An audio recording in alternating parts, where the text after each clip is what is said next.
Okay, today we're going to talk about what can happen within a population and how the, uh, the the characteristics of that population, not just individual. We're not talking about variations uh, simply amongst individuals, but amongst the entire population. How those can kind of shift, and how those what ultimately are adaptations can occur. So first of all, it shows here that to look at page 560 to 562, and I'm going to have some some diagrams here in a moment that are very much like that. But to begin with, open your books to 560 to 562, and so we have this diagram and this one with horses, and then on the next page we have one with snails. And shows a particular each of those shows a particular type of selection. This first one's stabilizing. So if we said that something was quite broad to start with, let's say that, I mean, from you guys' knowledge, you probably are aware that human children can be born, well, now with our ability to uh, say very very tiny babies. Uh, they might be, you know, a few pounds all the way up to 10 pounds or even more.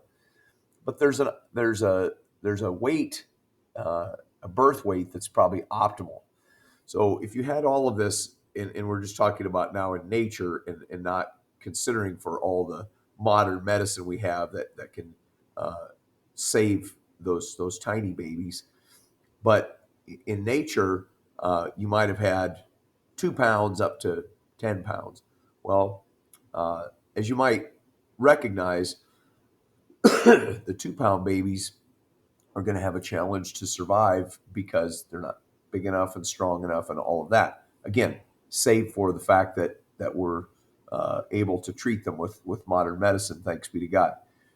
But smaller babies would have a real challenge to survive, and very large babies could also have a real challenge, not because they're not big and strong enough, but because of the difficulty that they could create for their mother in natural childbirth. So over the many millennia of humans, and until the very modern era where we have the ability to treat some of those things, it went from maybe 2 pounds to 12 pounds, and there's still wide variation, but it became more and more common. And probably, if I were guessing, most of you were probably born at somewhere between 5.5 pounds and 8.5 pounds. There are probably some outliers, but the point is, it went from this big broad curve to a narrower curve. That's stabilizing selection. Stabilizing.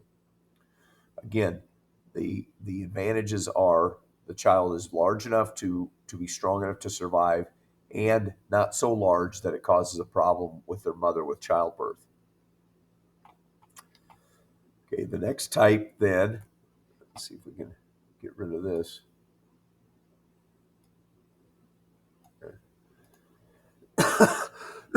Excuse me. The next type is something called directional. So for directional, I'd like you to be looking at page 561 in your book. And page 561 shows this dynamic with horses. And at the top, you can see where the predecessors of today's modern horses were quite small. And then the modern horse, of course, uh, is much larger. And so in that case, we didn't have stabilizing. It didn't go from having all different kinds of sizes of horses down to one optimal size. It actually started with small horses, and there was a shift, kind of this sideways shift of that curve. So that's called directional, and it's for just that reason. Moving toward being bigger was an advantage, so the population continued to move toward being bigger. Selects against one extreme. So it selected against the smaller horses, or you might turn around and say selected for the larger ones. Most common during periods of environmental change or migration. And I think I might have mentioned this to you before, but the migration in terms of horses, I think what maybe one common belief is that horses move from wooded areas out into the plains. And when they moved from wooded areas out into the plains is when it was advantageous for them to be larger. We also had on last Wednesday, we talked about HBD Kettlewell's experiment. That was the moth experiment in England, and it had to do with the bark, the oak tree bark that they were that those moths lived on. When it got contaminated or covered with soot from the Industrial Revolution, it became an advantage for those moths to no longer be light colored to match the normal color of an oak tree's bark, but now it became an advantage to be darker colored to match the soot covered oak tree bark. So peppered moths would be an example of that. And also resistance of pests to pesticides, and we said evolution of horses. So pests to pesticides and also antibiotics, bacteria to antibiotics. We're driving when we put those into our body, which obviously they're a good thing. I'm not saying that, but we're driving their evolution. We're driving those bacteria to become more antibiotic resistant by exposing our bodies to that. So you go from a population that is largely not resistant to antibiotics to a population that's mostly resistant to antibiotics, or in the case of pesticides or herbicides, like we talked about Roundup. And out at the State Farm earlier this year, when we went to the field day, they made mention of that also, that people have driven weeds to become more resistant to things like glyphosate or Roundup by applying it over time. And that's just how it happens. So that's directional. So let's go back through. So stabilizing is this. We have a big broad curve and it narrows down to a much narrower curve. So we went from maybe 2 pound to 10 pound babies to the majority of them being between 5 and 8 pounds or whatever, right? And then so that's stabilizing. And the directional is we went from peppered moths that were light colored to peppered moths that were mostly dark colored, or horses that were mostly very small to horses that were mostly quite large. The next one, and this one I will admit is a bit more difficult to understand. It's called disruptive.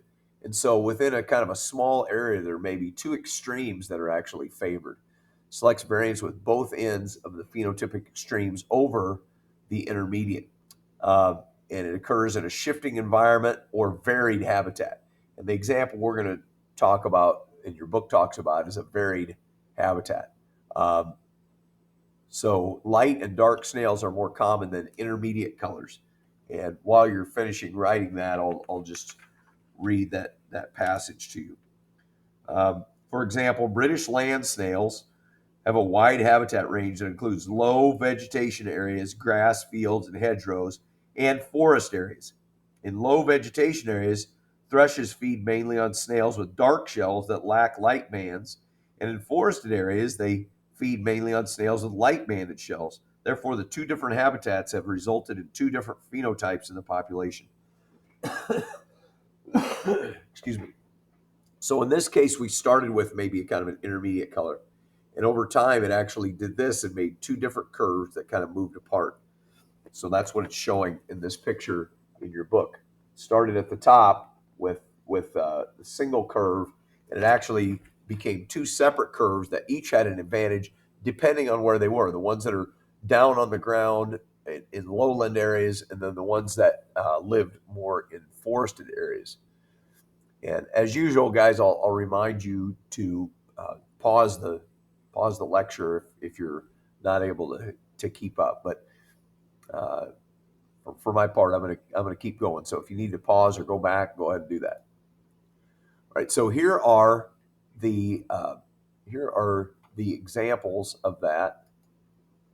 And so we have stabilizing. This is showing robins typically lay 4 eggs, an example of stabilizing selection. Larger ones may result in malnourished chicks. Smaller may result in no viable offspring. So what they're saying by that is if a bird has too many eggs, they're not going to be able to feed all of the young, and so they're going to perish. If they don't have enough young, then there there's a possibility none of them would survive. So there's kind of an ideal number. This says robins typically lay 4 eggs. Actually, looks like in this nest there are 5 eggs, but nonetheless, there's kind of an ideal number, a number that allows for a greater possibility that at least some of the offspring survive, and yet not a number that's so large that the mother cannot take care of them. Okay, so the next one's the one we already talked about, directional, and that's light-colored peppered moths are better camouflaged against a pristine environment, a clean environment. Likewise, dark-colored against a sooty environment. This is the Kettlewell experiment. Thus, as the Industrial Revolution progressed in 19th century England, the color of the moth population shifted from light to dark. That's an example of directional. So it shifted from here, when the trees weren't covered with soot, shifted this way to where they were covered with soot.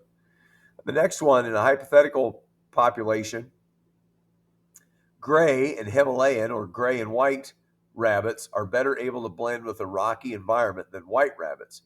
So it's saying that for estimating that the original population was white, this gray was helpful in some environments, and this white and gray was helpful in other environments. So we went from having a peak of mostly white rabbits to a peak of mostly gray rabbits and a peak of white with gray kind of accents. So that's disruptive selection. Okay, so those are the 3 types. I'm going to show you one more time. Stabilizing means it goes from having a big, broad set of characteristics down to a narrower, more ideal set of characteristics. Excuse me. Directional goes from having them over here, and one direction is favored, and so they shift to another type. And then disruptive is whatever they started out with wasn't ideal. There was one set of conditions that were ideal in one environment, and one set that were ideal in another environment, and so it ended up being 2 kind of separate peaks to that graph. Okay, genetic basis of evolution. When we're looking at evolution, it's really important that we look at the population and not individuals. Because individuals can have all kinds of variations, but unless there's movement in a particular way, it doesn't necessarily have much of an effect on the entire population. All right, so first of all, genes are the source of variation, and more specifically, mutations are the source of variation. So we're saying if we come up with a new, by way of some sort of a copying error or something like that, if we come up with a new allele, and I think we said this before, but usually if you have a mutation, many times it's not going to make any difference at all. Then a fair amount of the time it might be detrimental. That is, the individual isn't going to survive. And then once in a really small percent of those mutations, once in a while, it's going to be something that maybe turns out to be advantageous and maybe kept in the population and actually become more prevalent in the population. So genes are the source of variation. Genotype is selected by phenotype. In other words, what DNA is kept in the population is going to be determined by phenotypically. Is it an advantage? Does it help them survive? Or the other way around, that DNA isn't going to be kept because it actually makes it harder for them to survive. So that's what it means by genotype being selected by phenotype. It doesn't matter if it doesn't matter what the rabbit's DNA looks like or what its DNA is made of. What matters is, does the color of their fur blend in with the surroundings and make it harder for coyotes to find and capture and kill them? So the phenotype is the structural or behavioral or metabolic features, okay? And so those can eventually become adaptations if in fact they allow individuals with those variations to have a better chance of survival. Evolution produces a change in the genetic composition of the population. Individuals can't adapt. Individuals have variations. Populations adapt. So if we have a whole broad range of colors amongst rabbits in terms of their fur color, That's just a variation. It doesn't really matter. But if we get a shifting toward light color in a snow-colored environment, that's directional selection, and that's going to make the frequency of that light colored allele much greater in the entire population. So then it's become an adaptation. Study of genetic changes in population is population genetics. It should be fairly straightforward. So a population are members of a species in an area. In an area. So we're talking about particularly. So what we really mean by in an area is because they can interbreed. So two separate populations don't really affect one another because they don't interbreed. Now, there can be slight amounts of that, and we'll talk about what that term means in a little bit. But let's say that in Nebraska we had a herd of deer, a large population of deer out in the panhandle, and then we had another population of deer, south of the river in southwest Nebraska. Well, those two populations largely aren't going to mix. They're separated by the river, and they're going to pretty much breed separately. But so that one in the upper panhandle is going to adapt differently maybe than the one that's south of the river in southwest Nebraska. So the gene pool, and that's something that we'll do in the lab activity that we're planning for later in the week. Excuse me. It's the genotype of a population has all of the alleles. So we're not just talking about what an individual has. We're talking about the sum total. So now we're talking about something that we address with regard to frequency. How common is the light-colored fur allele in this group of rabbits, and how common is the dark-colored fur allele in this group of rabbits? The gene pool is described in terms of allele frequencies of various genes. So black beans to white beans, and that's actually what we'll use in the lab to represent alleles. So that's why that's there. The ratio of black ones to white ones. Okay, now this is going to seem a little bit futile, I think, this Hardy-Weinberg equation, and we're not going to spend a lot of time talking about it. Your study guide does actually have some questions about it, but basically what I want you to know is that it has to do with equilibrium. And what we're trying to address is the population changing or not? That's what the Hardy-Weinberg equation is about. Is the allele frequency staying the same, or is it shifting in some way? Excuse me. So it's used to calculate the frequency of alleles in a population. Allele frequencies can be used to predict with a Punnett square. Okay, I've cut this down quite a bit from the past. What I want you to know is meiosis, that is the making of gametes, and random fertilization don't change the allele frequencies. So whatever frequency they were, that's not going to change it. What's going to change it, we're going to look at all of the factors that could actually change the balance of, maybe a population has 3/4 dark colored fur alleles and 1/4 light colored fur alleles. And unless something is driving that to change generation after generation, that's roughly what you're going to get.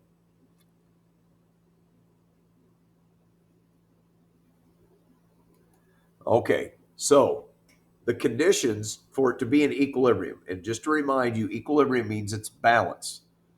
It means that it's balanced and unchanging. So we would say if a population is in equilibrium, the allele frequency for these different characteristics is staying the same. The ratio of white fur to black fur, generation after generation, is staying the same. So we're going to look at what are the things that would be required if, in fact, that's going to stay the same. First of all, we're going to say that there's got to be a really large population, because if you take a small population out, it's not going to be the same as the entire group. The second thing is it's got to be isolated. You can't, so going back to my example of deer, you can't have deer from the herd up in the panhandle interbreeding with the deer from south of the river, or else it's going to disrupt that equilibrium, because you have individuals from a different population that are moving in.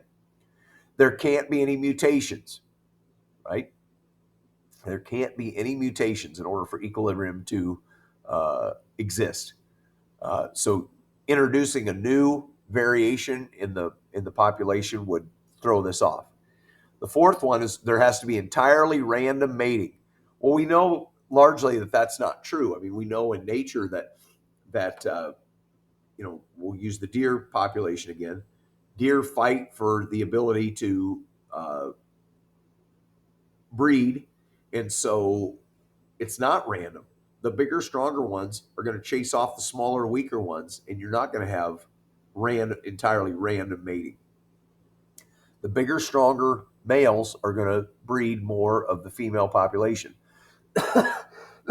Excuse me, sorry. And then individuals have equal reproductive success. So it's just completely chance. There's nothing else going on. Well, it's a little bit. So we're saying here are all the things that would take for equilibrium to exist, for the ratio of one trait to the other to just stay the same generation after generation after generation. Well, we know it doesn't really stay the same generation after generation. So these things aren't really met. Okay. Since these conditions are never met, it's used for comparison. So what we're really trying to establish is how much is it changing? And then that lets us look at what might be causing it to change. So to say that all those other things are in place is not really accurate. Those are all the things that would have to be in place if we're going to maintain this ratio of dark colored fur to light colored fur generation after generation after generation. But if that's not happening, that allows us to look at, this is changing fairly rapidly. Is there something in the environment that's changed? Or it's changing just a little bit. What's causing it to change just a little bit? So then you go back to those same factors and see which one of those is actually causing the shift in ratio or frequency of those genes. When allele frequencies change from generation to generation, then we know that microevolution is occurring. So when we say microevolution, we're saying there's no new species, but just that species that already exists is changing slightly. It's going from, its coloration is changing, or the overall size of it's changing, their body size is changing, or something like that. So now we're going to talk about the factors that can actually result in that. So these are the agents of change. The first is genetic drift. So that's a change in the gene pool of a small population due to chance. And now in this case, you should be on page, I did the right page here, kids. Yeah, should be on page 557. Okay, so genetic drift is a change population due to chance. So something's happened, doesn't really relate to the particular characteristics that the population has, but rather maybe to external factors that really are beyond their control that cause the population to shift significantly. So a couple of examples: bottleneck effect. And if you're familiar with bottleneck in traffic would be like if you're in the city and you're on a freeway that has 4 or 5 lanes of traffic, and it narrows down to 2 lanes, and all the cars can't get in very easily. They're all trying to get through, but they can't all get through. That's a bottleneck. In traffic, we refer to that as a bottleneck. But the bottleneck effect in nature and biology, it's talking about something's occurred that all of them can't survive. They can't all make it through and survive. So it could be some kind of a natural disaster, or it could be, in this case, the example that's given is overhunting of elephant seals. So the hunting by humans of elephant seals didn't really have much to do with their particular characteristics. You might have had the biggest, hardiest male elephant seal, and it doesn't keep them from being able to be harvested by hunters or whatever. So it made if you took a huge population and narrowed it down to just a small group, well, you lost a lot of the variation. And so that's where we would say that it's affected the gene frequency. So maybe just by chance, you lost a lot of the seals that had darker colored coats or whatever.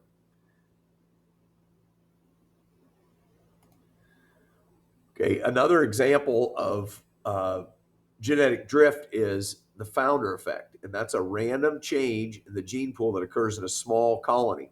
So, a small group of individuals of whatever species got isolated somewhere, and so uh, it went from having all the variation of the entire population. Maybe there were, tens of thousands of finches. We'll use finches because that's one of the things that Darwin studied on the Galapagos Islands. So let's say there were tens of thousands of these finches in a population, but by way of some sort of a tropical storm, a small group of those got stranded on these Galapagos Islands in high winds and weather torrents. They got isolated. So we went from tens of thousands of these finches to maybe only tens. So we went from a huge number of finches with all kinds of variation to maybe only 30 or 50 or something like that finches, which, as you would imagine, would have a lot less variation. And so that's what's called the founder effect. And what they mean by founder is those are going to found or start an entire new isolated population. So they used to be part of this huge mainland population. Now they're their own population with a much smaller uh, group of variations. And there are other examples. In your book, it talks about the Amish folks that live in Pennsylvania. I mean, intentionally to kind of stay away from all the evils of the world, groups kind of made their own little colonies of people and small communities. And because you had less variation, you went from being in a population maybe in Europe centuries ago of hundreds of thousands of people to maybe a few hundred people in one of these colonies. You have a much smaller gene pool. And it also increases the chances of kind of genetic anomalies. Like the picture in your book is showing how um, that population has a little bit higher incidence of something called polydactylism. The little child in the picture has a sixth finger. And the reason simply is that you have a much smaller gene pool than what you started with. And so some of these things that are quite rare otherwise could become much more prevalent. Kind of like I told you about with royalty over the centuries intermarrying in Europe, and eventually they figured out that it was causing a lot of problems. Okay, the next one is something called gene flow, and so genetic drift was just random kind of, and so now gene flow means movement between populations, gain or loss of alleles by movement of individuals or gametes. So let's say that we had a population of dandelions and it was just in a very small area. Well, now some of those seeds got taken airborne and blown miles away and found their way to open soil and grew. Well, now you've introduced whatever characteristics the original population had. Now you've moved those characteristics to another population and introduced them into that population. Okay, so it acts to reduce the genetic differences between populations. So let's go back to my original example of the deer population up in the Panhandle and the deer population south of the Platte River in southwest Nebraska. If there is interbreeding, let's start with this. If there's not much interbreeding, then that one up in the Panhandle, it's going to have its own group of characteristics. And the one in the Southwest is going to have its own group of characteristics. But now if we have a few bucks that wander back and forth between those two populations, now they're mixing the characteristics that the North ones had and the South ones had, and they're not going to be as different. So let's say for argument's sake that the ones north were a little bit larger and a little bit darker colored, and the ones south were a little bit lighter and a little bit smaller. Well, that's how it would be unless you have this crossing over. Maybe there's some bucks that wander back and forth between the two herds, and if that happens, then you're going to have less noticeable difference between each population because they're mixing. And it also says it reduces genetic differences between populations. And the second asterisk there says it also prevents close adaptation to the local environment.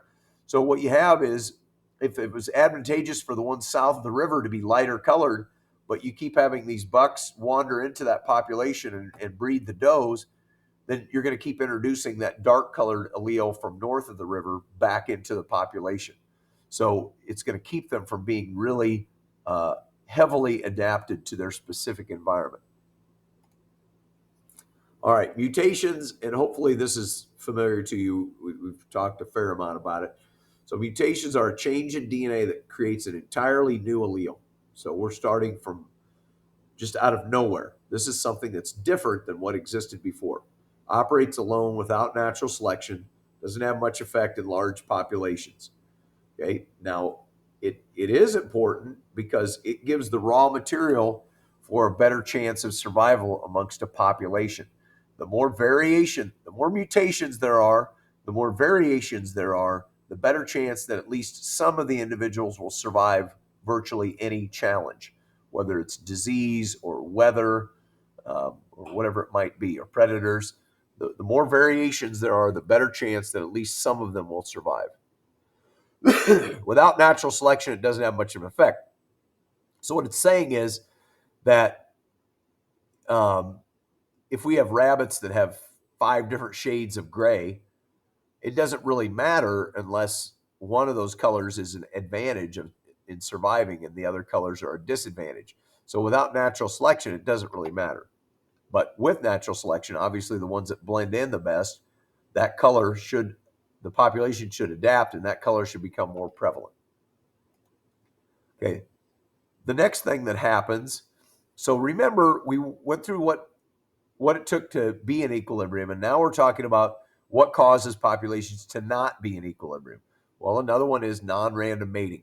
That is, each individual is not equally likely to produce offspring. It occurs when individuals pair up according to genotype or phenotype and not chance. So tends to be the rule rather than the exception. Mating occurs between males and females of similar phenotype. So maybe you have larger individuals in a population. Mating often occurs between individuals in the same area.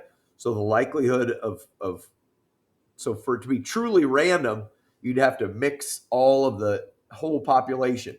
We know that there'd be subpopulations, little herds of deer that are in a particular area, and they're more likely to interbreed than to cross with this other population that's on the other side of a hill or in the next draw or valley or whatever. And it can even cause interbreeding between closely related individuals, which would be inbreeding, which we know can cause some genetic problems. And the extreme of non-random mating is self-fertilization, which is what we're talking about mostly with plants. So mostly mating is non-random. I mean, we know that certain animals fight for the ability to breed. We know that certain individuals, with birds, there's all kinds of courtship dances that they do, behavioral things. And if they're able to do that more effectively, they may produce more offspring, breed more, and produce more offspring. So it really isn't random. Random would be that any male A would be equally likely to reproduce with any female B. Well, that's not really how it is. Increases the frequency of homozygotes. So what we would say there is that if in fact they're more likely to breed with ones that look like them, they're going to have more homozygotes, because if the female has this characteristic and the male has this characteristic, and those characteristics make it more likely for them to interbreed, they're going to more likely have offspring that have that characteristic. So to be homozygotes, meaning they have both alleles the same. Result could be to uncover recessives that would be hidden in the heterozygotes, and that's what happens with regard to inbreeding sometimes. In humans, it increases the frequency of recessive abnormalities. So you could argue that with regard to the founder effect, you have some of that going on in that population, that colony population, where they're not interacting with the greater population. It's a small population that's intermarrying, and so the likelihood of recessive abnormalities increases somewhat. Natural selection. So this is the one that we're really talking about in the chapter. Differential reproductive success, the factor most likely to result in a shift. So remember, that shift could be like this, or it could be like this, or it could be like this. But the factor that weighs the most heavily in that happening is natural selection. It tends to reduce genetic variability. So if we use the example of a bacteria that exists in your body, natural selection would, if we're exposing those bacteria to antibiotics, natural selection would have the ones that are resistant to that antibiotic survive at a much higher rate. And so you're going to have, you had the variability of very resistant to antibiotic, somewhat resistant, not at all resistant, or very susceptible to all of that. You have that continuum. It's going to wipe out a lot of those and narrow it down to the ones that had a fairly high resistance to antibiotics. Again, I would remind you, if it's going along too quickly, to stop it and take the notes you need to take. Okay. Genetic variability. Polygenic inheritance. Remember, polygenic inheritance was more than one gene that determines a trait. So it's like the eye color and hair color and skin color that we did when we made the faces out here in the hallway. If you have more than one gene, it's gonna, that affects it. It's gonna increase the variation, provides variation of traits rather than just two, rather than just dominant and recessive. You're gonna have, it's gonna introduce, maybe in the case of pigment, how much pigment there is and maybe what tone that particular pigment is. Mutations, the most effective in organisms with short generation spans. So the thing that increases variation the most there is mutation. We just have a couple more screens here, so hang tough here, guys.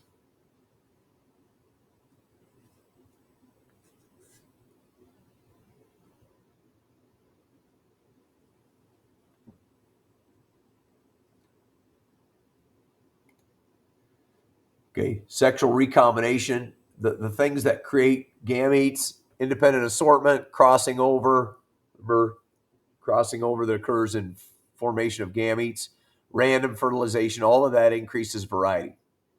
Okay, and then reduced display of recessive alleles. When it's hidden in the heterozygotes, it can't be eliminated from population. So the activity that we're going to do in the lab has to do with this genetic variation in rabbits, where they're sometimes born hairless. They don't have you've probably seen hairless cats and stuff, but there's a thing where they're going to be hairless rabbits. Well, they're talking about in England is where this observation, I think, was originally made. It's cold there. Well, the hairless rabbits are not going to have a very good chance of surviving. But the lab, my hope is that it will point out to you that although being naked in that environment is very detrimental and probably keep you from surviving, that allele will stay in the population for a long time, because if this is hair and this is hairless, if they're both there, this one's hidden. And although it keeps carrying on this hairless allele, it's not causing that rabbit to die because it's hidden by the normal hair allele. So that's what it's saying by reduced display of recessive alleles. Okay, heterozygote advantage. Heterozygote advantage is what we talked about before with sickle cell anemia and malaria. If you have two sickle cell alleles, it's bad because you're going to get sickle cell and it reduces your chances of survival. If you don't have any sickle cell alleles, you're going to be likely to contract malaria if you're exposed to it. But if you have one normal allele and one sickle cell allele, it actually, you don't have full-blown sickle cell anemia and you're resistant to malaria. So that's what we mean by heterozygote advantage. By having one normal allele and one sickle cell allele in that case, it actually increases your chances of survival. Now, I'm going to point out another thing that I told you before. The reason that most people who are of like Northern European descent, sickle cell is not common at all, because it never would have been an advantage for them to be resistant to malaria because they're not in a place where malaria exists. So that mostly happens in places in tropical, people whose ancestors were in tropical areas where malaria was a real problem. And so having that ability to resist malaria uh, became more and more prevalent. Then neutral advantage, which is kind of an oxymoron. Neutral and advantage don't seem to really go together, but um, offers no advantage or disadvantage, so it's not subject to natural selection. So a neutral advantage, we're talking about things like a cleft chin or an attached earlobe or a attached eyebrow or whatever. It doesn't make any difference. It just doesn't make any difference. So we have differences that might stay in the gene pool, but they really don't affect the survival rate of the individuals, and so it just doesn't matter. Okay, so for Tuesday, what I need for you to do is complete the questions through number 96. Complete the questions through number 96.